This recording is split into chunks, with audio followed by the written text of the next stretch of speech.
On today's episode, we are going to be talking about carburetors. But for our project, we have triple the work. Hello everyone, welcome back to the channel. And finally, I was finally able to purchase not one, not two, but three of these Holley 1940 carburetors for our Ford 200 engine rebuild. Now, you may have noticed that I said I have three Holley 1940 carburetors, but when we take a closer look at these carbs, you're going to notice that the name Motorcraft is actually etched on the side of the carb. Well, why is that? Well, in order to properly answer that question, we have to talk a little bit about the Ford Motor Company and carburetor history. So normally on a Ford 200, you would notice that they would be paired with a Autolite 1100 series carburetor, which is this very one right here. This is one that I pulled off recently from a teardown that I did of a Ford 200. But then starting in the late 1960s, the Ford Motor Company actually stopped using this particular carb, the 1100 series carb, and replaced it with the Autolite 1940 carburetor. But that still doesn't make sense with this one being branded a Motorcraft carburetor. Well, you see, later on, Autolite transitioned and was renamed into Motorcraft. Hence why I have Motorcraft carburetors. But then why am I still using the name Holley 1940 carburetor? Well, you see, the Ford Motor Company actually contracted with Holley to produce this carburetor. So you can actually buy Holley 1940 carbs that say Holley on the side of them, or Motorcraft on the side of them, or even Autolite on the side of them. But mechanically speaking, there are no differences between the Autolite, Motorcraft, or Holley branded carburetors because at the end of the day, they're just a model 1940 carb. As a matter of fact, in anticipation for this rebuild that I have to do for all three of these carbs, I went out and I actually bought a vintage technical manual produced by the Ford Motor Company. And as you can see on the very front cover, it says that this is a Autolite 1940 carburetor. This manual will still work perfectly fine for our Motorcraft branded carbs. This technical manual was actually produced in November of 1969. So with that little history lesson out of the way, what exactly are we going to be doing today? Well, the first things first is we are going to take a closer look at all three of these carburetors. They're pretty much all in the same state. There are some caveats when it comes to some of them, but they're pretty much all in the same condition. We're going to talk about how exactly this setup needs to be prepped and tuned in order for it to work for our project. And then what we're gonna do is I'm going to fully assembled, put the carburetors in an ultrasonic cleaner, let them go through a full cleaning, pull them back out, disassemble them, and then as a disassembled carburetor, put them in one by one back into the ultrasonic cleaner to really make sure that there is no grim or grime on any of them. Finally, with the rebuild kit that I recently purchased, I will rebuild all three of the carburetors, and then we can finally say that we are done with this part of the project. All right, so first things first. If you are somebody who is considering doing one of these tri-power setups on your Ford 200, just be aware that the Offenheiser instructions actually recommend utilizing the stock style Autolite carburetor for the center carb and two Holley 1904 model carburetors for the two outer carbs. Me, on the other hand, I have decided to use this Motorcraft 1940 or Holley 1940 model carbs. The reason why I decided to use these particular carburetors is because they still seem to be widely supported and they are actually rated for approximately 190 CFM each, which I know is a lot for this particular motor, but I think this is going to be the sweet spot where we want to be at in terms of performance for this build. Also, if you're wondering what air cleaners I have on these carburetors, I am using the Mr. Gasket Deep Dish Cleaner, the 4-inch model. That is part number 4354. So if you like how mine look, this is the part that you're going to want.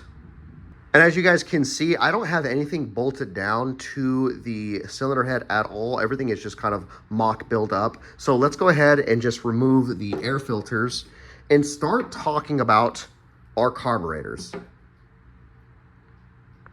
So for any tri-power setup, the carburetor that is going to be doing the brunt of the work, that needs all of the proper tuning, that is going to be the quote-unquote smart carburetor, is going to be the center carburetor.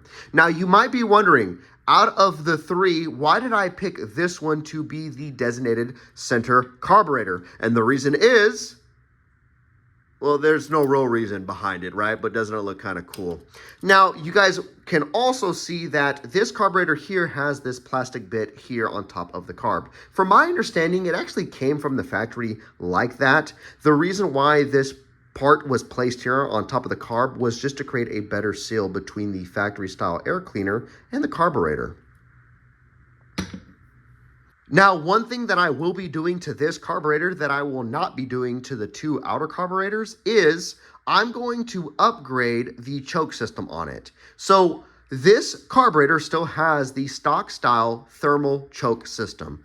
I went to a website called Mike's Carburetor Shop and purchased this kit here, which will allow me to upgrade this choke system to an electronic system. Now let's talk about our two outer carburetors, our quote-unquote dummy carbs. These carburetors here are only going to give air and fuel when the gas pedal or the linkage hits a certain point. So at idle, they're going to be doing absolutely nothing. Now, these carburetors are not in the same condition. As you guys can see, this carburetor over here is actually missing the choke plate, but that's perfectly fine because on these two outer carburetors, I'm going to be removing their choke system because they're just not needed. Because of that, after they get a proper cleaning, their rebuild is going to be a little bit easier because there's just some parts that we just don't need for these carbs. Now, before we start cleaning these carburetors, we need to talk about one more issue, and that is spacers. You may have noticed that I have this aluminum spacer here on the center of the intake. Now, I did not purchase this spacer separately. It actually came with the Offenheiser kit because Offenheiser wants you to run this spacer on the center carb. I, however, will not be using this spacer. The reason I'm not using that one is because I have purchased 3 phenolic spacers for this setup. Now, you may have noticed that I said I purchased 3 spacers. Why did I purchase 3 spacers? The reason being is if you want to use the model 1940 carburetors like I'm using, you will notice that the 2 dummy carbs will actually make contact with the intake system. So it actually does need to be raised slightly. Also, the phenolic spacers do a phenomenal job with not transferring heat, which will allow our carburetors to stay a little bit cooler, which would also just make the motor a lot more drivable. Hence why I went with phenolic spacers. Now it's time to go ahead and clean up our workspace and get the ultrasonic cleaner up here. And here is the ultrasonic cleaner that I'm going to be using to clean up all of these carburetors. This is my Vivor 15-liter ultrasonic cleaner. And I even went ahead and picked up some ultrasonic cleaning solution by Durabasics that is made to clean carburetors and fuel injectors. Now, this asks to be mixed 1 part solution with 5 parts water, so it's going to be a 1:5 ratio. So I'm going to go ahead and get all of this stuff measured and get the ultrasonic cleaner heated up.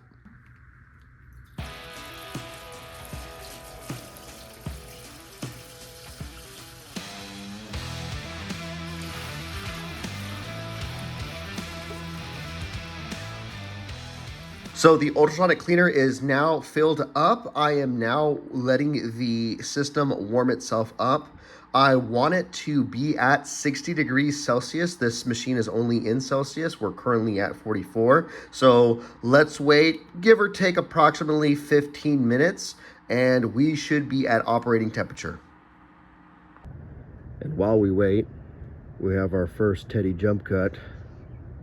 He appears to be deep in thought at the moment. About what, though, I have no idea. But it's got to be important. All right, now I'm not going to lie. That was a lot longer than just 15 minutes. It's been about 35 to 40 minutes later.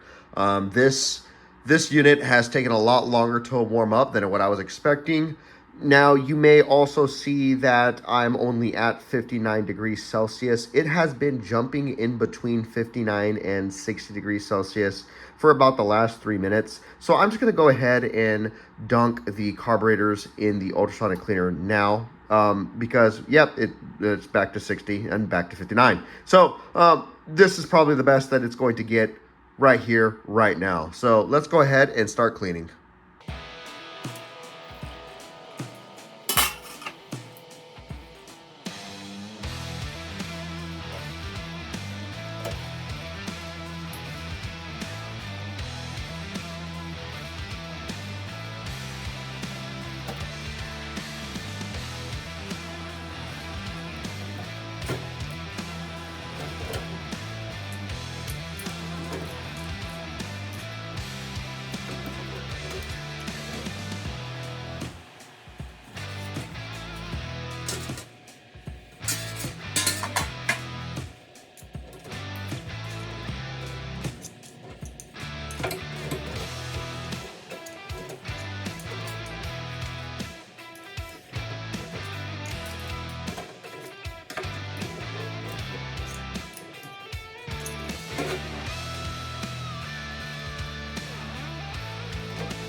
So the carburetors have now went through one full cycle in the ultrasonic cleaner. I'm now going to remove them one by one, and we are going to take a look at some of the results.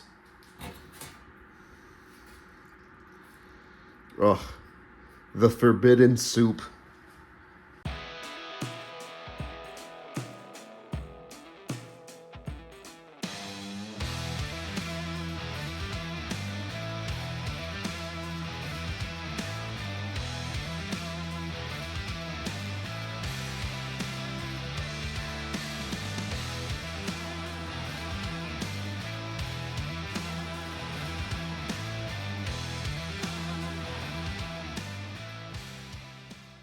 And here are the results, everyone.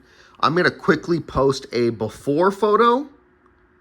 And now look at everything that was removed off of this carburetor. And that's just one cycle through this ultrasonic cleaner. There is a lot that came off this particular carburetor. It could probably use another cycle, honestly, but even right here, right now, this looks really, really good. Here is our second carburetor. Once again, I will post the before images now so that you can see what it looks like after it went through the ultrasonic cleaner. And last but not least, this carburetor here was the dirtiest of the three, and there is a lot of grime that was removed from this carburetor. Here's the before picture. And here is what it looks like again, right here, right now. But that's going to be it for today's episode, everyone. Thank you all so much for tuning in and watching. I am very impressed with the results that we are getting from the ultrasonic cleaner and these carburetors. On our next episode, I'm going to be tearing down all of these carbs and rebuilding them. So if you want to see that, make sure to subscribe. And if you're somebody who's wondering how exactly I was able to get a Ford 200 cylinder head to accept a tri-power setup, go ahead and click on this video here, because I actually have a 3-part video series that you might be interested in. Until next time, bye-bye.